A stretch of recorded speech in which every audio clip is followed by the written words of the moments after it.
Hey friends, it's Kaz with Midnight Lights Gaming and welcome to the complete Ghana guide. I totally loved making this video. It's everything you need to beat Ghana. I'm gonna jump into tips and tricks, so stick around and stay tuned. Oh god, I didn't block. I mean, I did block. I just did it late, which you probably gathered because I'm dead. Y'all, Ghana is tough. I died a lot, and then I died some more, and she's epically tough on Give Me God of War difficulty. So I really wanted to help folks out, and you can help me out because I'm in my push to 1,000 subscribers right now, because essentially as soon as I start making anything from any videos I make, half of it's gonna go to charity, and that really gets going when I get to 1,000 subscribers. So love that you're watching my videos. I love making these videos, and I really appreciate the like and subscribe. That's not how I go, man. That's just not how I go. I rolled away at the worst time. I mean, what do you do about that? What's the lesson? Couple quick things just to get us all oriented. One is I'm doing everything you see on God of War difficulty, but this is for you regardless of difficulty, also regardless of build. That's the second thing. So while I do have some tips and kind of go over what I used and what I found helpful, these tips are designed to support you in whatever build you're using. So the guide has 3 sections. Each of them will be their own independent video as well if you prefer to navigate that way. There's tons of chapters to help you get where you need to go. The first section is 10 tips that just really helped me, that really, from all my failure, these are the tips to support y'all. The next section goes over all of Ghana's moves and how to counter them and create vulnerability windows. And then section 3 is a full battle against Ghana with no damage on the hardest difficulty. So yeah, let's get rocking with section 1. We're gonna get tipsy with 10 tips. Got me tipsy on your love like sweet champagne.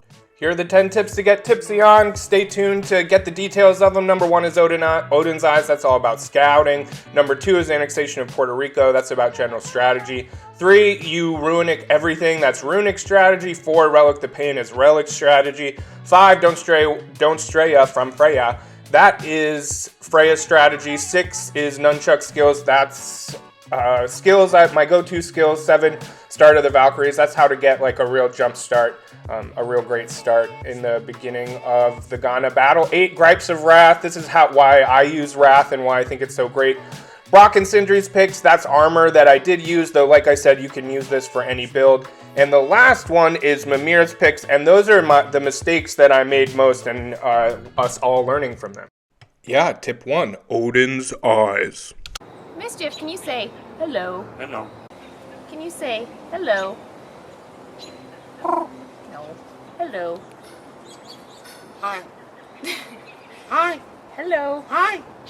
Cute, right? Well, Odin's Eyes is all about scouting and observing Ghana's moves, where you can open up vulnerability windows, when's the best time to attack, when's the best time to step back. I would say the first 10 battles against Ghana you shouldn't be trying to win. You shouldn't be trying to beat her. You should just be working on scouting out all of her moves and how to defend them. Fortunately for you, the next section, I do a lot of that work for you, so stick around. This next tip just goes over my general strategy and approach to Ghana, and I call it the Annexation of Puerto Rico. Fakes chucks the big bomb halfway down the field to our hopefully still wide open tailback. I call it the Annexation of Puerto Rico. My strategy generally came in 3 phases. A feast phase where I'm doing a ton of damage, a famine phase where I'm sort of sitting back, being less proactive, more responsive to her attacks because I don't have a lot of runic attacks for me. And then the last phase is, hopefully I've built up runic attacks and my relic to do one final push to kill her. But I'm going to go through each one of those phases in turn in a bit more detail. So phase 1 is a feast phase, and it's a feast phase because you're going to have your relic, your runic attacks, and your rage meter all charged up. And it's just an opportune time to do a lot of damage with all of those charged. And then a lot of the damage I tried to do and create that I found kind of brought her health down the quickest was by getting elemental status effects. In other words, putting her in the freezer or lighting her on fire. Those were the things I focused on. So early on, I used runics and my wrath or rage meter to get these elemental status effects, and then I'd do it again. I'd repeat that using Runic and Wrath and elemental damage, and I'd incorporate my relic. So you can see me using my relic there. And throughout all of that, to keep the momentum going and prevent her from getting attacks in, I'd use Immolation and Permafrost, which is, you know, L1 and triangle on PS5 when your meter fills up. And I used it with the 9 Realm Shift, but you can use whatever. And that's the first phase, just doing a ton of damage, being proactive, not letting her get on the front foot. You're on the front foot, you're interrupting her attacks, and you can see I've got 3 bars done here in just a few minutes, or less, in like a minute and a half. The second phase is the famine phase, because essentially you don't have your relic, you've used probably all of your runic attacks, and now it's a cooldown phase. So in this time you really need to defend. This is where scouting comes in huge, because you've gone from doing all of this damage, not letting her touch you, runic after immolation after permafrost, and now you're in a place where you don't have any of those, so you've got to be more reactive than proactive and really pick your spots. So this is where knowing her moves, where her vulnerability windows are, goes a really long way. Now, you still need to be doing damage during this time, so I focused on trying to get those elemental status effects when I could. So when I was able to build up some elemental status around freezing, I would really try and then push that. I would be more proactive after I'm like, okay, I'm about to freeze her, let's do a little bit more. Let's use a Wrath or a faster cooldown runic attack to then get that status effect, like freezing her, and then, you know, flame on, get your swords going, and do some more damage. So it's picking your spots, relying on elemental damage or a runic attack here and there to still be doing damage during this phase. But this is the longest part for me, and it takes some patience and really knowing her moves. So the last phase, which is your second feast, but it's not a full feast like phase 1. It's a sort of kind of nice feast, because it's not all going to work out where all of your runic attacks are ready to go at the same time and your relic. But essentially, the phase 2, you've been building up your relic and working hard to get to a place where you can use your relic, use Freya's relic, and from there, be able to have another phase 1 like push where you're taking a lot of life in a short period of time and not letting her get any attacks in. So again, I was trying to do this through elemental damage. You don't have to do that. You could do that through stun damage. It doesn't really matter, but you're using runic, you're using Wrath or your rage meter during this time to just be on the front foot. She's not getting as many attacks in. Use that immolation and permafrost and whatever it is with the spear to basically have phase 1 all over again and push towards that final moment where she runs out of life, aka you dominate. Alright, tip 3 is runic strategy and called You Ruinic Everything. As I said in the last tip, my general runic strategy was to build elemental status effects with runic attacks, as well as immolation and permafrost or L1 and triangle on PlayStation 5. So that was my focus of using runic attacks, was to get her on fire or put her in the freezer, then use the alternating weapon. So if she's in the freezer, I'd get my flames, my chaos, my blaze of chaos. If she was on fire, I'd use the Leviathan axe. And you must never forget that you're vulnerable when you use a runic attack, so use them when she's vulnerable. What I mean by that is you want to be good at picking your spots with your runic attacks, particularly in that middle phase. So just remember to use them when you're really confident that you have the time and space to do so. Last part of runic strategy is just a reminder to use them all and rotate through them. Phase 1, phase 2, 3, whatever, you're just rotating through your runic attacks because they're gonna give you the biggest bang for your buck, obviously. So rotate through them, use them all, and cooldown buffs can help, but again, this is for any build. Whatever the cooldown is fine. Just remember you're trying to coordinate so when she's down to 3 bars of life, that you have most of your runic attacks available for you to burn through and try and finish her off. What's next? Okay, tip 4, I Relic the Pain. Yeah, so Relicing the Pain, this is my relic strategy. So know you're probably going to have 2 opportunities to use yours and Freya's relic. So I use one early in that first feast phase where I'm doing as much damage as possible, and then again at the end to help finish her off. Now the other relic strategy is that you want to combine it with elemental status damage. So use your relic when she's poisoned, or when she's frozen, or when she's on fire, because it's just gonna like peel the damage away. I can't recommend this enough. This is what I found just really melted her damage away. Combining that elemental status with your relic attack. I mean, look at that. Go, baby. Tip number 5, don't stray from Freya. We're cruising, y'all. So this is my Freya strategy, and generally it starts with understanding that with her relic, you're going to have 2 opportunities at that too. So use it in the first phase in Feast 1 when you're doing a ton of damage, and then again when you're trying to finish her off in Phase 2. Now, you're going to have it 2 times. It's important to combine it with elemental damage. So in Phase 1 and Phase 2, time your relics with when you've also got her on fire or frozen. That's my tip to you. Now, one thing I will say is that my sense was that you couldn't have 3 elements all the way filled or happening at the same time. So you couldn't have Ghana poisoned, frozen, and, you know, a full bar from the sigil arrows, right? You can only have 2 sort of elemental vulnerability things happening at once. The next part of my Freya strategy is about using her runic arrows. So remember, she's got the purple sigil arrows and the green sonic arrows. So when you see Ghana's attack look like this, you want to use her purple sigil arrows, and it's amazing because it instantaneously lights her on fire, and then you use your Leviathan axe to freeze her out. Next, when you see her elevate up and this green rock or boulder is above her, then you want to use your sonic arrows or your green arrows, and that's great because it'll open up a vulnerability window, but it's not automatic elemental status effect, unfortunately.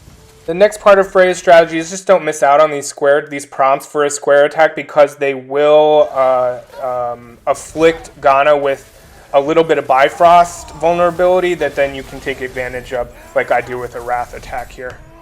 Unless she's got that boulder on the top of her head and she's elevated and beckoning me with my sonic runic arrows, I defaulted to sigil arrows for the entire fight.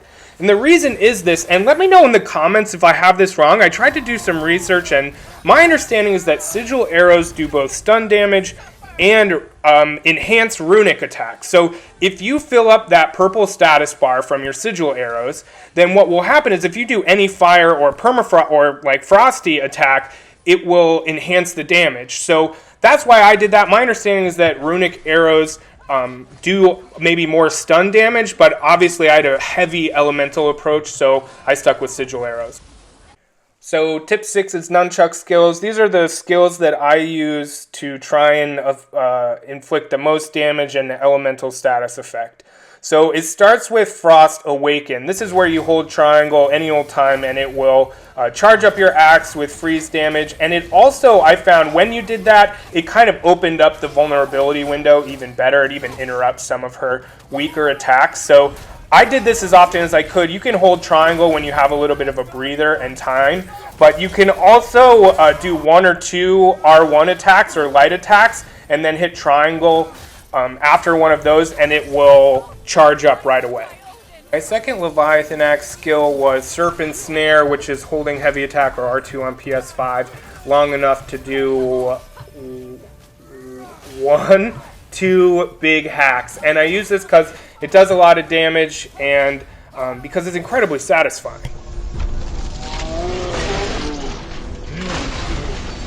Alright, on to Chaos Flame skills, starting with Flame Whiplash. This is what I use most often. I mostly use my Leviathan Axe. You'll see that in the full gameplay at the end.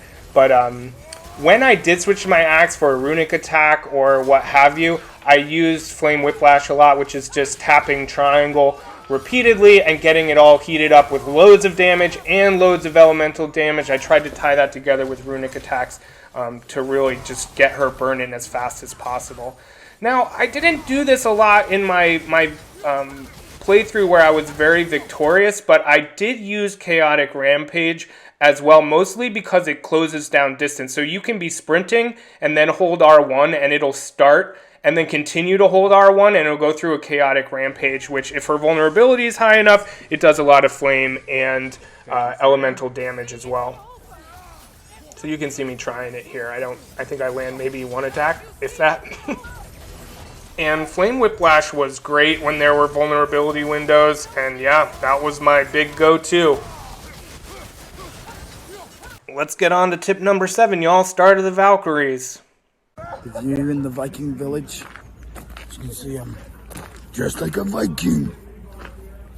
So this goes over my strategy for how to start the fight, which I think is maybe one of the it's definitely one of the most important parts of the fight, because you can do a ton of damage. So what I'm going to do is actually in slow-mo go through, really walk through the entirety of the start of my successful Give Me God of War difficulty Ghana battle, in the hopes to really help you see what I did, because it was pretty successful. So when I start, I just sprint right at her and keep going, because she always sort of moves back, and my plan here is to just get that elemental status going as quick as possible. So I do some frozen attacks. I know she's always going to get one attack in, which I know, and then I move on to do a little more damage before getting into my back-to-back runic attacks, again with the hopes of getting her frozen. Now, I believe, at some point in this too, I also want to get Freya's Relic going, which I think I'm going to do here in a minute, so hopefully along with her being frozen. So the goal is to get her frozen and poisoned at the same time. Here we go. So she's frozen, and now she's poisoned at the same time. And this is just go time, baby. That's 2 elemental status effects. I'm going to do everything I can. I'm going to use Wrath. She's on fire right now, so I wish I was using my Leviathan Axe, but it doesn't matter. That is a rare window of 2 status effects. You're going to do everything you can. And then I'm trying to get another status effect going, and Flame on here. And I should be using my Leviathan Axe here, but it doesn't matter that much. The window is massive to do a lot of damage. Now, I should have used my Relic attack a little earlier while she had some more time on that fire status effect, but you want to use yours and Freya's Relic attack while she's got some elemental buildup happening. Tip number 8 is Gripes of Wrath, and this is where I go into why Wrath worked so well for me as a rage ability. This whole class is going to feel my wrath. Yeah, so I'm not going to make too many build-out recommendations, but Wrath is something I would recommend. It's one of the few that I will recommend. And the reason is because it's great for starting a combo and extending a combo. So if you want to do some damage, you can always rely on Wrath to open up a vulnerability window instantly. Also, if you're at the end of the combo, maybe you've got an elemental damage, an elemental status peaked and filled up, you can extend your combo by using Wrath as well, because again, it's typically it will instantly open up a vulnerability window. The number 1 reason I used Wrath, though, let me know in the comments section if Valor or Rage work with this as well, but was because it helps you bail before imminent damage. You can get out of certain damage. So you can see here, I don't time that right. Here's the deal. When life gives you lemons, just say fuck the lemons and bail. Yeah, then I can use Wrath to bail out from doing damage. So I mistimed a parry. She's certainly going to hurt me, but I can use Wrath to bail out. So you'll see it again here. I didn't time that parry right. I use Wrath to bail out of damage. Whatever rage ability you're using, you want to make sure you keep some in the tank for that last feast phase. The 3rd phase, where you're going to be really proactive and use runic and relic attacks to do as much damage as possible. You're going to want 3 bars at least when she's down to 3 bars of health. Okay, now some rapid fire reasons why Wrath is great. One is it will eliminate Bifrost damage. So if you've got a little Bifrost damage on you and use Wrath, it will remove that status effect and get the Bifrost off of you, which is pretty great. It's also great to assure damage during an elemental status. So what I mean by that is you've got her on fire. She is in the oven and you need to do some Leviathan Axe damage before she gravitates away and all of her elemental status goes away. So you can see here, I've got her on fire and I'm she moved away. I need to use Wrath so that I can get in some damage during this opportune window of using the Leviathan Axe while she's on fire. So Wrath is great for that because it's a guaranteed It's a guaranteed hit, guaranteed vulnerability window. All right, tip number 8 is Brok and Sindri's pick. So again, I think you can use this for any build, save maybe 1 or 2 recommendations. So I'm going to go over my biggest recommendations, but I still feel like you can use this with whatever build you like. So number 1 is I do like Wrath. You probably got that at this point from the Gripes of Wrath tip. I would rely on that.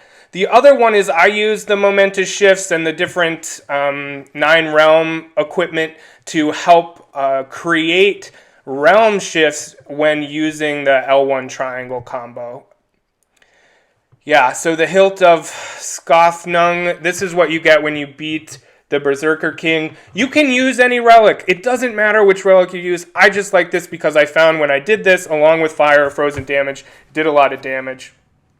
And again, I like freezing time, so I use the realm shift, the Gauntlets of Radius, the Belt of Radiance.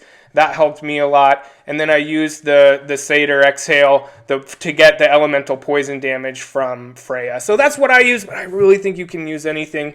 Here is my full build out of my successful no damage, give me God of War difficulty run through, because I know people want to see this kind of thing. So I do all this. I don't think I go into the pommels or the handle, but you can get a really good sense of what I used during my successful no damage battle with Ghana. One other quick thing I think Brok and Sindri would like you to know is that in the menu setting, you can turn a setting so that you don't have to even press L3 to start sprinting. You just start sprinting as soon as you start moving. And I really recommend that because you've got to be real mobile against Ghana. Holy crap, we made it. This is tip 10, Mimir's picks, which represent my most common mistakes, or basically the wisdom I've gleaned from failing a lot for several hours on end before finally winning. So let's go over my most common mistakes, starting with being greedy. So what I mean by this is that there are vulnerability windows and you need to attack during them and stop attacking during them. You can get greedy in the feast phase 1 and feast phase 2, but generally speaking, in the middle of the fight during the famine phase, you cannot be greedy. So let's go over 2 ways I often found myself being greedy, starting with attacking off beat. So you can see here, that vulnerability window was closed, but I kept attacking. So yeah, that's greedy. So again, here, slightly different. I just waited too long. You see how long I waited in that vulnerability before I attacked, and then I got greedy and was like, I can still do it, and I attack her at the same time she attacks me, and Ghana, the house always wins, y'all.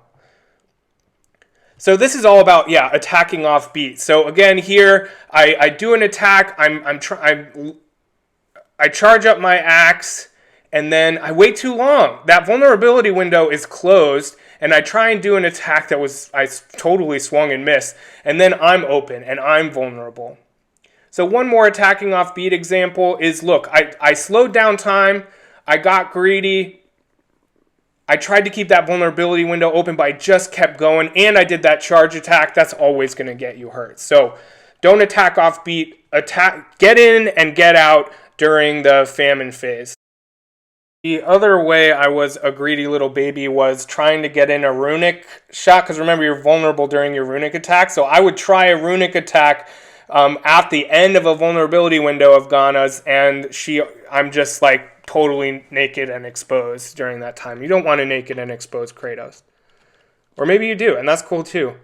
So you can see here, I think, yeah, I open up a realm shift, and I'm sort of like, okay, let's see if we can get in a runic attack, and of course not. Like, there are split seconds even in a realm shift to be able to pull something like that off. So you just want to make sure the vulnerability window is all the way open when you do a runic attack. My next mistake I often made was not spotting an attack soon enough. That's why the next section is so important, because I'm going to scout all her attacks for you. But there are things she does, either in terms of audio or physically. She'll indicate which attack she's doing, and of course the red and yellow circles help a lot too. But I found I died most when I didn't recognize an attack fast enough, and I always paid for that. So I did end up developing a strategy to kind of help me recognize attacks, and I'll go over that now. So to help spot attacks, she's got a lot of different attacks. I'm going to scout them all out for you next. But what I did was talk to myself, which you can imagine I probably do a lot anyway. But essentially, I tried to say out loud what I was seeing as a means of bringing some intention to recognizing the attack and responding to it. So I'm going to hush for a second here so you can listen into me doing that.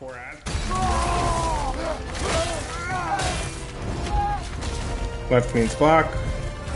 Red, block. For Asgard. Okay, so maybe it's not a perfect method, but it did work a lot of the time. Not red. For Asgard. For Asgard. Ooh, yes, I like how much life you just left. Alright, I need to chill. I need to pick my spots. Left means block. Oh, that felt really good to do. The other mistake that I made that I hope you don't as much as I do is trying to change my weapons or charge my weapons during inopportune times. So you can change and charge weapons when she first pulls away and does something. That'll leave enough time for you to do that. Or you just need to use a vulnerability window to do that. So you can see here, I go to charge my Leviathan axe after she's already gone away and she sort of floated away, and I know an attack's coming right away. So I could charge my axe then, I just need to do it a lot sooner. And you're going to see me here take damage when I'm trying to change my weapons, because it's like, okay, I blocked that. Typically another attack comes shortly after. But like, why would I change my weapons after that attack has started already? So I did that a surprising amount of times. The other mess up I would make that would make fights ridiculously long, frustrating, and hard to win was not investing enough in building up elemental damage and then using permafrost and immolation. So this all harkens back to my strategy, right? I really relied on elemental damage, but if I'm going to do that, I need to really invest in it, because it's only when those elemental status effects are happening that I can like use a relic or use attacks or use immolation and permafrost to then really get in there and do significant damage and make this fight not a marathon. OMG, we did it. Those are all 10 of my getting tipsy tips. Now, I will see you after this for scouting all of Ghana's moves and how to take advantage of all of the vulnerability windows. But thanks for watching. If you have other tips, different ways that you approach the fight, please put them in the comment section. I love hearing how other people took on and beat Ghana, particularly in Give Me God of War difficulty. Thanks for watching, friends. You can check out some more videos here, and you can like and subscribe, and I really hope you do, because I'm in my push to 1,000 subs right now, because the second I start making a single penny from any of my videos from YouTube, half of whatever I get is going to go to charities that we choose as a subscriber community. That means more subs equals more money equals more good.